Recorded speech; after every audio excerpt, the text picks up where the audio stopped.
I'm standing in a place that people believed was the house of God for thousands of years. A temple covered in gold, built with massive stones, using techniques that should not have existed in the ancient world. What humans created here is something we would struggle to recreate even today. And in this video, I'll show you how Solomon's temple was built, why it was destroyed, and why its construction still remains one of history's greatest mysteries. Before the temple ever existed, there was a king unlike any other. His name was Solomon. He wasn't just powerful, he was known as the wisest man who ever lived. Kings traveled from across the ancient world just to hear his advice. But Solomon didn't want to build a palace for himself. He wanted to build a house for God, a place so magnificent that no other structure on earth could compare to it. According to ancient texts, this temple was meant to represent heaven itself. Gold-covered walls, massive stone foundations, rooms filled with sacred treasures. But here's the shocking part. Solomon was building this over 3,000 years ago, long before cranes, long before modern tools, long before advanced engineering. So how did ancient people create something so enormous, so precise, and so advanced?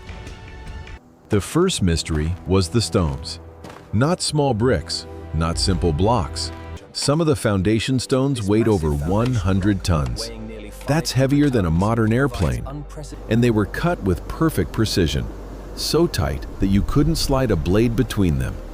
No cement, no glue, just stone on stone, locked together like a puzzle. Now ask yourself, how do you move stones that heavy without machines? How do you lift them? How do you place them perfectly?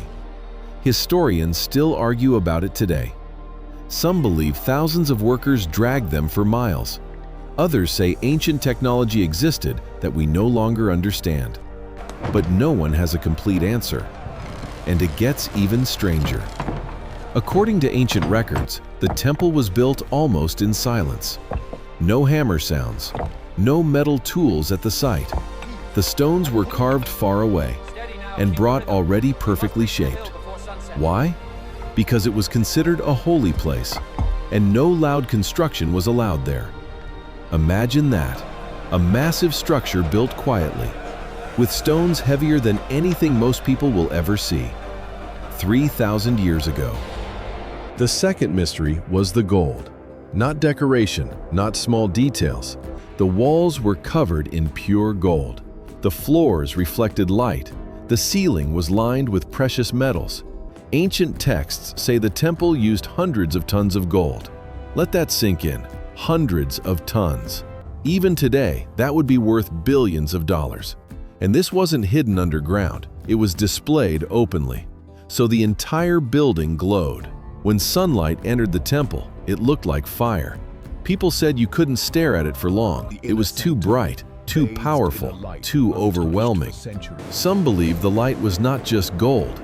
They believed it was the presence of God, that the temple was more than a building. It was a gateway between heaven and earth, a place where the divine touched humanity. And that belief spread across the ancient world. Kings heard about it, empires envied it, enemies desired it, because whoever controlled the temple controlled one of the greatest treasures in history. But power like this never stays safe for long. The temple was not only a place of worship, it was a symbol of wealth, a symbol of influence, a symbol of divine favor. And symbols like that create enemies. For centuries, Jerusalem stood strong, but empires were rising. Babylon, Egypt, Assyria, each one watching, each one calculating. Because whoever controlled Jerusalem controlled the temple, and whoever controlled the temple controlled faith. Then it happened. In 586 BCE, the Babylonian army surrounded the city. The walls were breached. The defenders were crushed. The temple was looted. The gold was stripped. The sacred objects were taken. And then, the unthinkable. The temple was set on fire.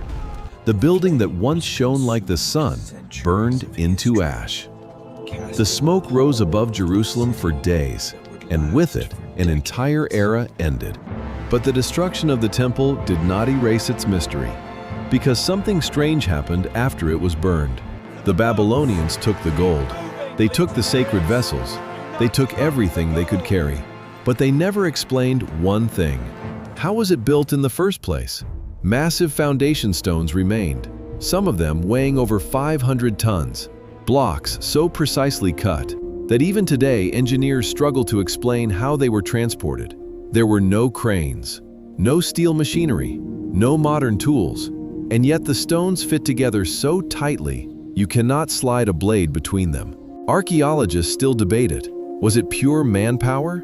Was it forgotten technology? Or was the construction knowledge more advanced than we assume? Because when you stand near those remaining walls, you feel something different. Not just history, scale, precision, intent. This was not random architecture. This was planned on a level that still confuses experts. And here's something even more interesting. Ancient records describe the temple shining so brightly with gold that travelers approaching Jerusalem could see it reflecting sunlight from miles away. Imagine that, in a world without electricity, without skyscrapers, without modern cities, a building so radiant it dominated the entire skyline. And now, almost nothing remains. Just fragments, just foundations, just questions. But the story did not end there. Years later, the temple was rebuilt, not as glorious as Solomon's, but still massive, still sacred, still powerful. This became the Second Temple. Once again, Jerusalem turned into a spiritual center of the world. Pilgrims traveled from distant lands. Kings respected it. Empires watched it. But power always attracts destruction. In the year 70 after Christ, Rome arrived. The Roman army surrounded Jerusalem, starved the city, and then broke through the walls. What followed was one of the darkest moments in ancient history. The temple was set on fire. Flames consumed the wooden ceilings. Gold melted and flowed between the stones. Roman soldiers tore the building apart, stone by stone, searching for precious metal. And just like that, the Second Temple was gone, exactly as ancient prophecies had warned. Not one stone left upon another. The heart of a civilization erased. And from that moment on, the original Temple of Solomon became legend, a structure so great that its remains could never fully tell its story. All that survived were memories, texts, and mysteries. And here's what makes the Temple of Solomon so powerful. It wasn't just a building.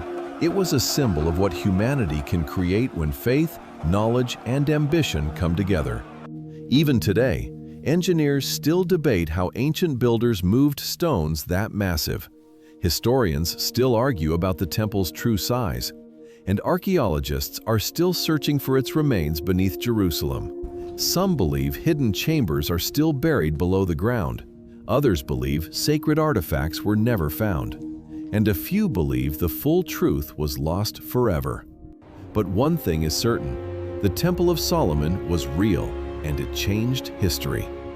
So now, I want to ask you, do you think ancient civilizations had knowledge we no longer understand?